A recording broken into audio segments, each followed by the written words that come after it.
नमस्ते, सत श्री अकाल, welcome back to the another video. तो कैसे हैं आप लोग?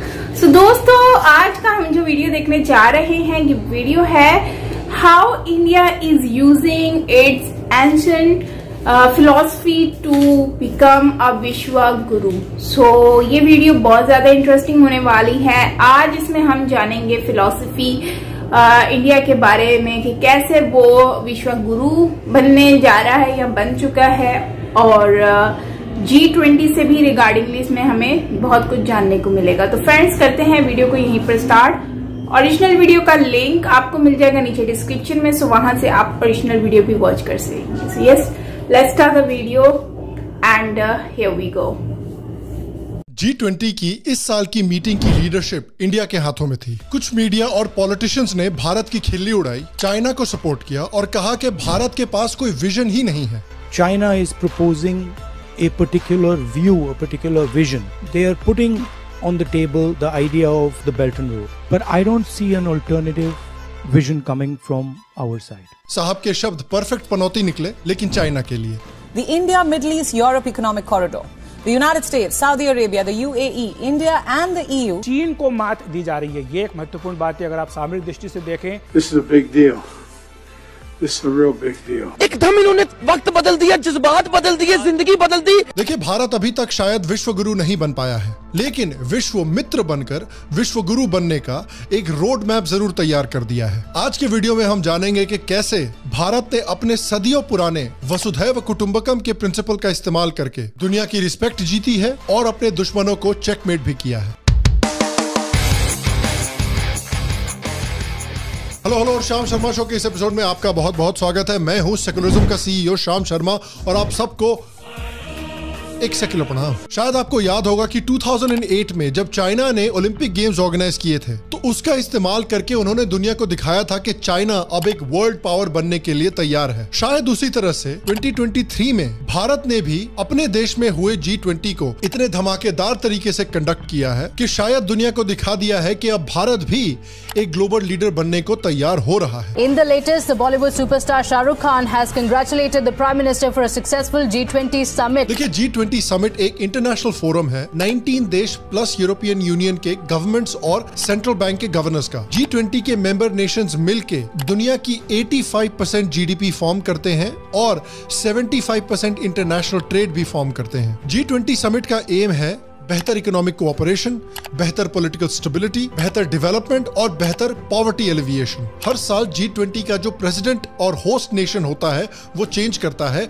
इस साल भारत को वो अपॉर्चुनिटी मिली और मेरे हिसाब से भारत ने इस अपॉर्चुनिटी को बहुत ही बेहतरीन तरीके से इस्तेमाल किया। सबसे पहले तो भारत ने अपने कल्चर, अपने सिविलाइजेशन को बहुत अच्छी तरह से रिप्रेजेंट किया इस मीटिंग में। इवेंट के वेन्यू के बाहर एक 28 फीट का नटराज का स्टैचू भी लगाया गया था, भारत की विरासत को हाईलाइट करने के लिए। योगा के पोजेस को हाईलाइट किया गया और प्राइम मिनिस्टर मोदी ने अपने देश के नाम को G20 की मीटिंग में एज भारत दिखाया। बड़े बड़े बोल्ड लेटर्स। लेकिन सबसे बड़ी हाईलाइट ये थी कि जिस तरह मोदी जी और उनके सपोर्टर्स 2019 में इवांका ट्रंप पर फिदा हो रखे थे, 4 साल के बाद लगता है उन्होंने एक नई भाभी जी ढूंढ ली है। बबीता जी, अरे वाह, अच्छा सगुन हुआ।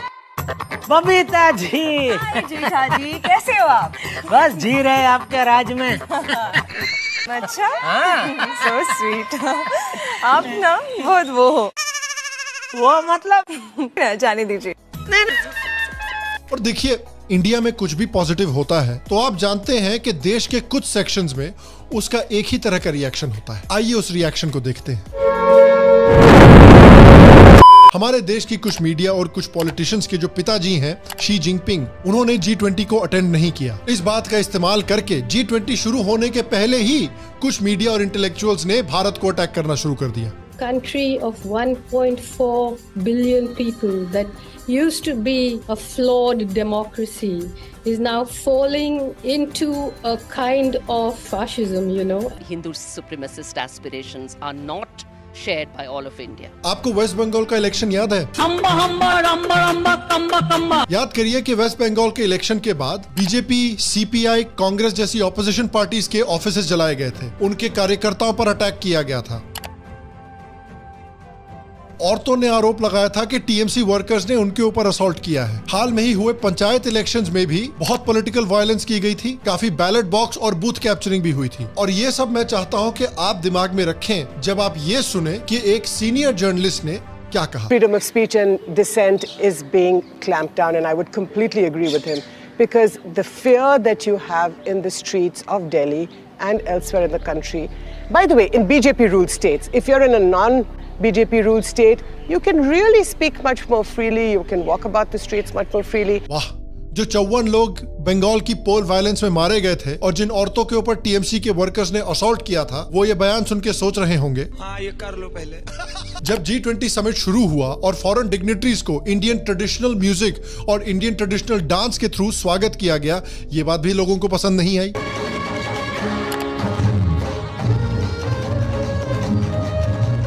हालांकि ये वही पॉलिटिकल पार्टी है जो आज कंप्लेन कर रही है, लेकिन कुछ महीने पहले भारत जोड़ो यात्रा में इसी एग्जैक्ट सॉन्ग का इन्होंने अपने कैंपेन में इस्तेमाल किया था।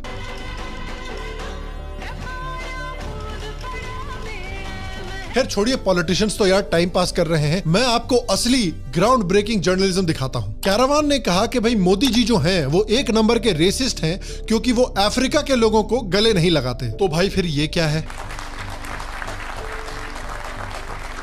वैसे देखिए कैरावान गलत भी नहीं बोल रहा है। G20 में आने वाले सभी फॉरेन डिग्निटरीज को मोदी जी ने गले लगाया, लेकिन कनाडा के पहले black prime minister Justin Trudeau को गले नहीं लगाया। और कुछ इंटेलेक्चुअल्स तो भारत की सक्सेस से इतना परेशान थे, इतना नाराज थे कि भारत से हिंदुइज्म को खत्म करने की ही बात करने लगे। This is the India also of the Aryan interest in quotes, which is now anxiously expressing itself in the Aryan name Bharata. And then there is the India of the future, that is an egalitarian India which would be without the caste oppressions and it would be without Hinduism. इन लोगों को देख के कसम से मोदी जी भी सोचते होंगे कि क्या भाई मैं कैंपेन करूं या ना करूं, बिना कैंपेन के ही 310 सीटें जितवा दोगे क्या? और जिस समय G20 समिट चल रहा था, खत्म भी नहीं हुआ था, उसी समय कुछ पॉलिटिशियंस और मीडिया ने कंप्लेन करना शुरू कर दिया कि अरे आपने G20 का डिक्लेरेशन क्यों नहीं किया? लगता है बाकी देश आपको सपोर्ट नहीं करना चाहते। अरे रुको भाई 2 मिनट, G20 खत्म हुआ और डिक्लेरेशन भी आ गया। Historical and path breaking G20 declaration with 100% consensus. मैं इस डिक्लेरेशन को एडॉप्ट करने की घोषणा करता हूँ। और जब डिक्लेरेशन आ गया, कंसेंसस मिल गया, तो नया मेल्टडाउन शुरू हो गया कि भैया रशिया को क्यों नहीं कंडेम किया। क्या यही बड़ी कामयाबी है कि घोषणा पत्र में रूस की निंदा नहीं की गई? क्या ये बड़ी कामयाबी कही जा सकती है? अगर रूस युद्ध नहीं कर रहा है तो यूक्रेन में क्या खुद से युद्ध हो रहा है? ये बाबा कहाँ से आए हैं? ये हिमालय से आए हैं। चुप रहने का रास्ता निकालना कौन सी बड़ी कामयाबी नजर आती है? बाबा जी को कुछ देना चाहिए। क्या देना चाहिए? बाबा जी को पेटीकोट में पैसे देने चाहिए। बड़ी कामयाबी तब होती जब रूस के साथ साथ इस युद्ध को सुलगाने वालों को भी चिन्हित किया जाता। नेता लोग बोलने लगे कि भैया G20 से भारत को क्या फायदा होने वाला है? देश के आम जनता को क्या फायदा होगा?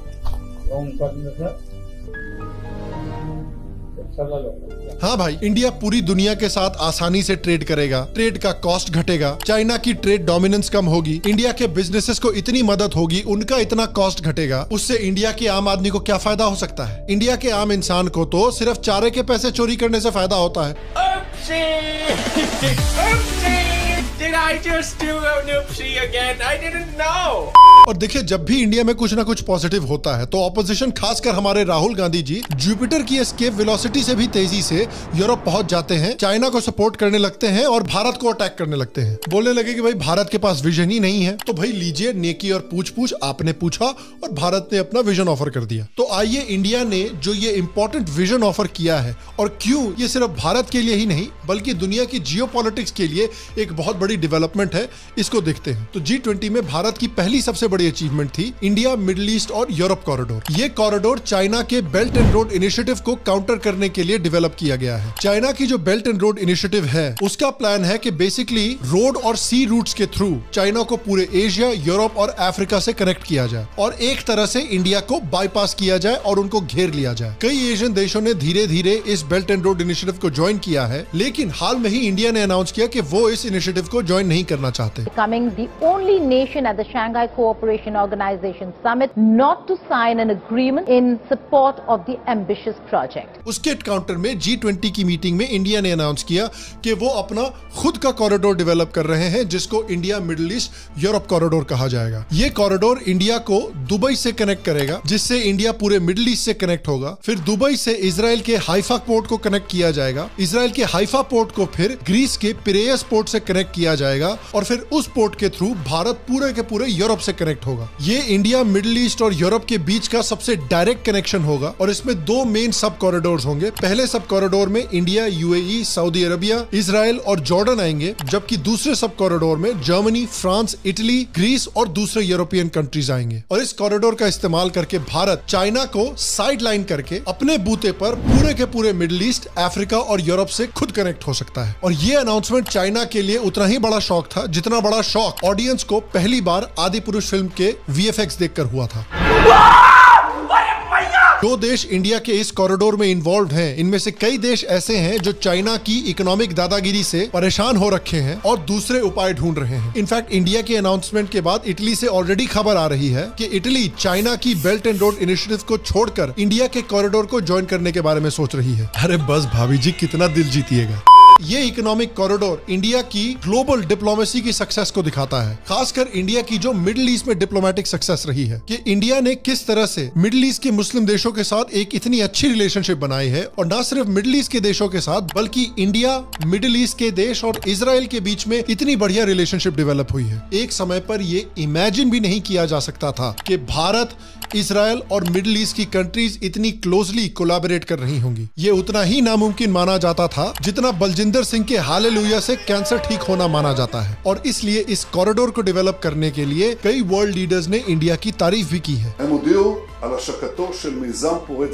This is nothing but historic. It will be the most direct connection to date, with a rail link that will make trade between India and Europe 40% faster, create business opportunities all along the way. India की दूसरी बड़ी achievement रही है कि G20 में उन्होंने 100% consensus के साथ दिल्ली डिक्लेरेशन लॉन्च किया। आप सभी के सहयोग से नई Delhi G20 leaders summit declaration पर सहमति बनी है। दिल्ली डिक्लेरेशन की थीम है वसुधैव कुटुंबकम, one earth, one family, one future, जिसमें 5 की एरियाज पर फोकस किया जाएगा। Strong, sustainable, balanced and inclusive growth, accelerating progress on SDGs, green development pact for a sustainable future, multilateral institutions for the 21st century and reinvigorating multilateralism. India दुनिया को bipolar यानी US China से हटाकर एक multipolar दुनिया में ले जाना चाहता है, जिसमें कि इंडिया भी एक बड़ा इंपॉर्टेंट प्लेयर होगा। और ये एक बहुत बड़ी बात इसलिए है क्योंकि ये डिक्लेरेशन रशिया यूक्रेन वॉर के समय पर निकाला गया है, जिसमें इंडिया ने एक न्यूट्रल पोजीशन ली है, जिससे यूरोप और USA जैसे देश नाखुश हैं। उसके बावजूद इस डिक्लेरेशन पर 100% सपोर्ट पाना इंडिया की डिप्लोमेसी के लिए एक बहुत बड़ी अचीवमेंट है। और ये इतनी बड़ी अचीवमेंट है कि इस बात को हमारे देश के कामदेव यानी ऑपोजिशन पार्टी के लीडर शशि थरूर ने भी एक्नॉलेज किया है। Delhi Declaration is undoubtedly a diplomatic triumph for India. It's a good achievement because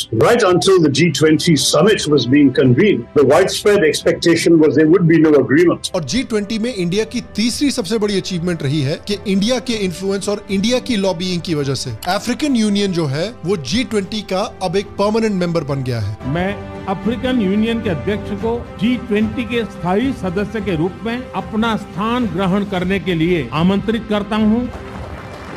जब से प्राइम मिनिस्टर मोदी इलेक्ट होकर आए हैं, तब से भारत ने अपनी डिप्लोमेसी में अफ्रीकन यूनियन को बहुत इंपॉर्टेंस दी है, क्योंकि देखिए at full strength African union में 55 देश हैं। कलेक्टिवली इसकी $3 ट्रिलियन की इकोनॉमी है और इसमें 1.4 बिलियन लोग रहते हैं। Africa is the continent with 60% of the world's renewable energy assets.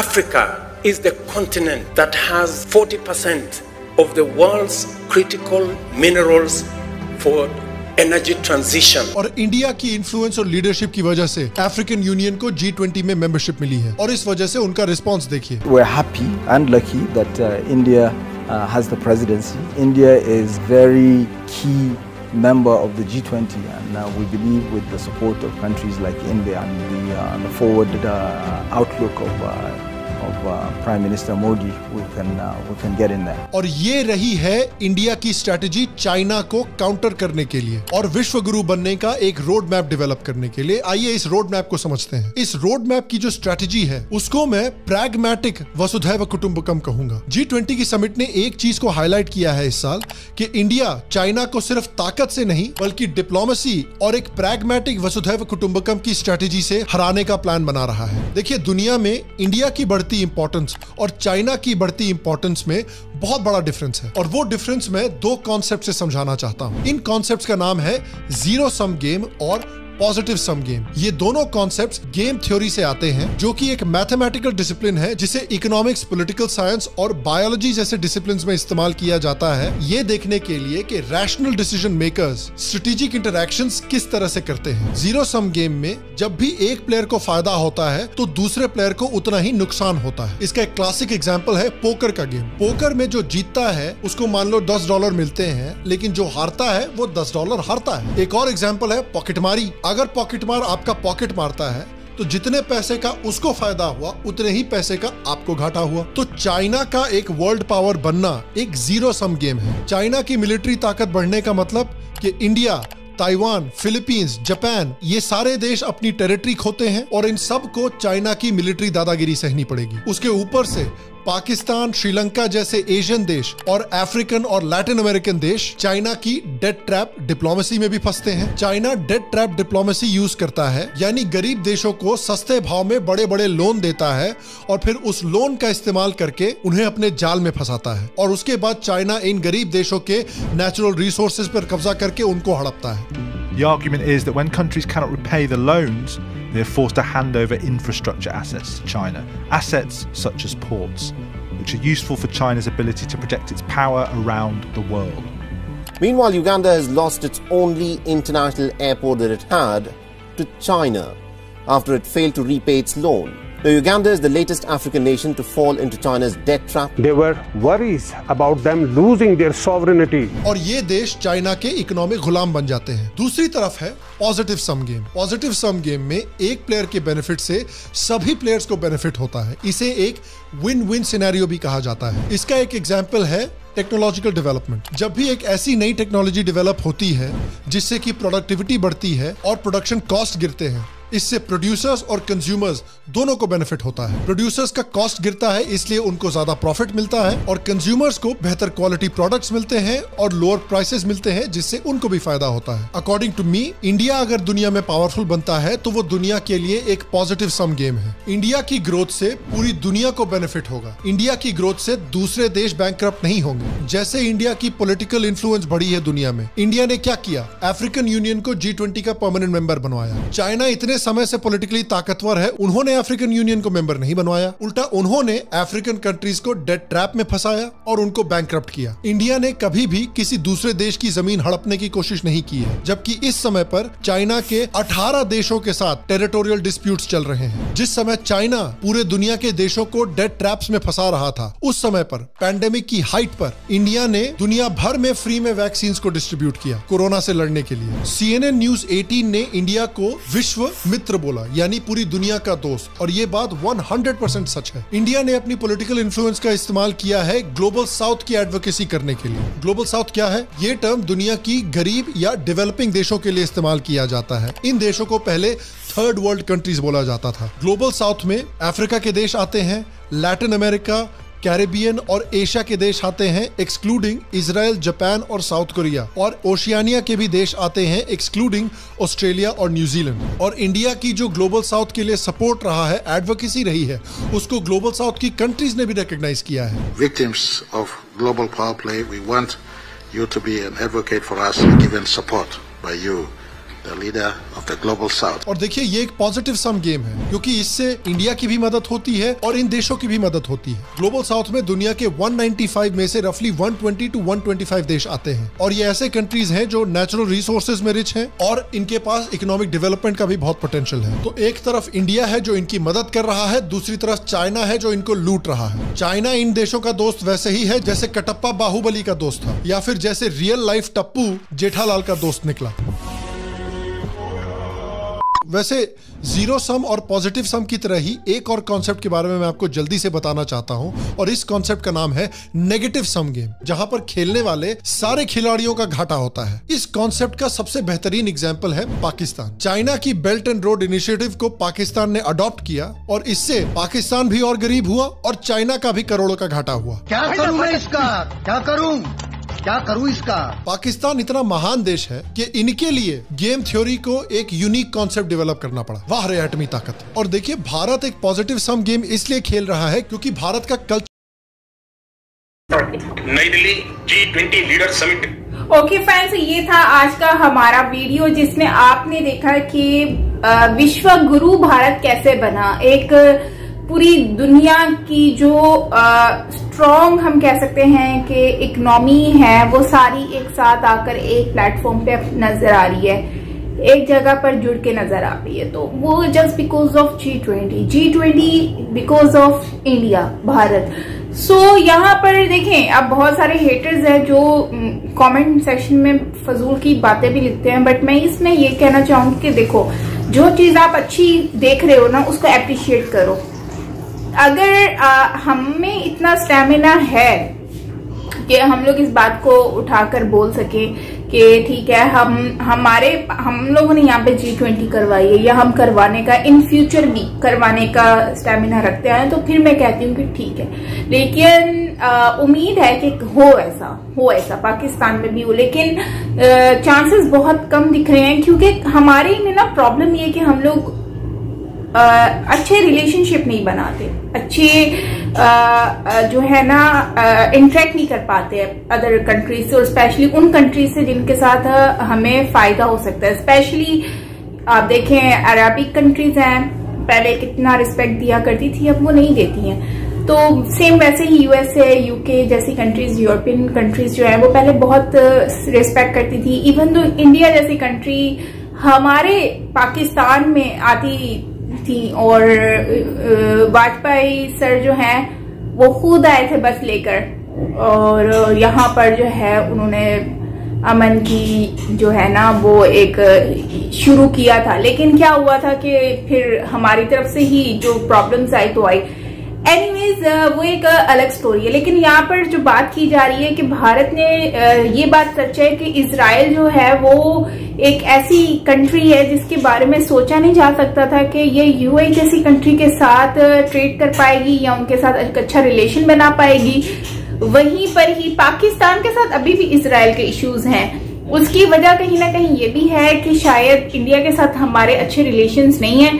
अगर हमारे इंडिया के साथ अच्छे रिलेशंस होते तो शायद हो सकता है कि इजराइल के साथ भी कहीं ना कहीं पर कॉपरेट हो जाता है या कॉम्प्रोमाइज हो जाता, लेकिन मुश्किल है क्योंकि पाकिस्तान का इस वजह से मुश्किल है क्योंकि पाकिस्तान ने जब USA और UK जैसी कंट्री को मना कर दिया, एब्सोल्युटली नोट करके इमरान खान साहब ने बोल दिया कि नहीं, तो फिर इजराइल को भी जाहिर सी बात है वो एक्सेप्ट नहीं करते। लेकिन कहीं ना कहीं थोड़ा बहुत चांस नजर आ रहे थे।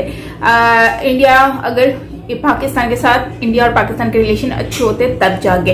खैर, मैं ये कहना चाह रही हूँ कि इंडिया की वजह से इन कंट्रीज के साथ अच्छे रिलेशनशिप बन रहे हैं, सॉफ्ट पावर इंडिया दिखा रहा है। यूक्रेन और रशिया की जैसे लड़ाई हुई, वो चीज उसमें दिखाई गई है कि किस तरह से उन्होंने दोनों का साइड लिया और अपनी सॉफ्ट पावर को मेंटेन रखा, और तो और अपना सॉफ्ट कॉर्नर दिखाई। और उसके बाद अब जो यूरोपियन जो मिडिल ईस्ट का जो इन्होंने एक कॉरिडोर बनाने का प्लान किया है, वो एक बहुत बड़ी बात है। आप देखिए, जब कॉरिडोर बन जाएगा उससे भारत को भी फायदा है और वो सारी कंट्रीज को भी फायदा होगा जो जहां जहां से ये कॉरिडोर गुजरेगा।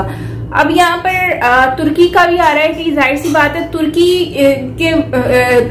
के जरिए ही यहाँ से ये लोग पूरा कांटेक्ट बनाएंगे, जिस तरह से ये मिडिल ईस्ट का बता रहे हैं। तो तुर्की जो है वो शॉर्ट वे है यूरोप में एंट्री मारने के लिए, तो आई थिंक कि तुर्की से ही ये लोग एंट्री करेंगे। लेकिन उसके लिए भी अब देखते हैं कि आने वाले वक्त में इसका क्या पूरा वो बनता है। लेकिन खैर, मैं यहीं पे ये कहना चाहूंगी कि G20 से बहुत ज्यादा फायदा हुआ है, काफी सारी मीटिंग्स हुई हैं। लेकिन वहीं पर देखो, जब कोई अच्छी चीज होती है आप अपनी कंट्री को अच्छा लेकर चल रहे होते हो, तो आपकी जो ऑपोजिट पार्टी होती है ना, उसको समझ आ जाती है कि यार देखो, आज मैं ये लोग अच्छा काम कर रहे हैं, ये लोग कंटिन्यूसली चलते रहेंगे, हमें हमारी बारी नहीं मिलेगी।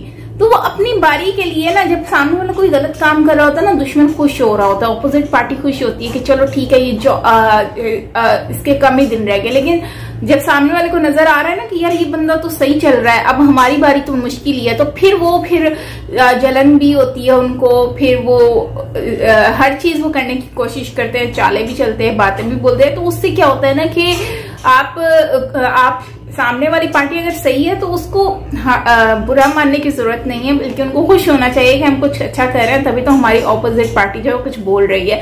मोदी जी नो डाउट काफी अच्छा बोल रहे हैं, वो एक अलग बात है कि आप देखें तो काफी उनके खिलाफ ये भी प्रोपेगेंडा चल रहा होता है कि वो मुस्लिम्स के अगेंस्ट है, जो इंडियन मुस्लिम्स है उनके अगेंस्ट वो बात करते हैं। मैंने काफी सोशल मीडिया पर भी ये देखा है, लेकिन मैंने जहां तक देखा है तो मोदी जी काफी सपोर्टिव भी हैं, लोगों की सपोर्ट भी करते हैं, मुस्लिम्स के साथ भी उसी तरह से रहते हैं जैसे दूसरे लोगों के साथ रहते हैं। तो मुझे लगता है कि कुछ प्रोपेगेंडा भी होता है, कुछ आपके हेटर्स की फैलाई हुई बातें भी होती हैं, तो हमें वो चीज पे बिलीव करना चाहिए जो हम रियलिटी बेस देख रहे होते हैं। तो फ्रेंड्स, इसके साथ आप क्या कहेंगे कमेंट सेक्शन में मुझे जरूर बताइएगा।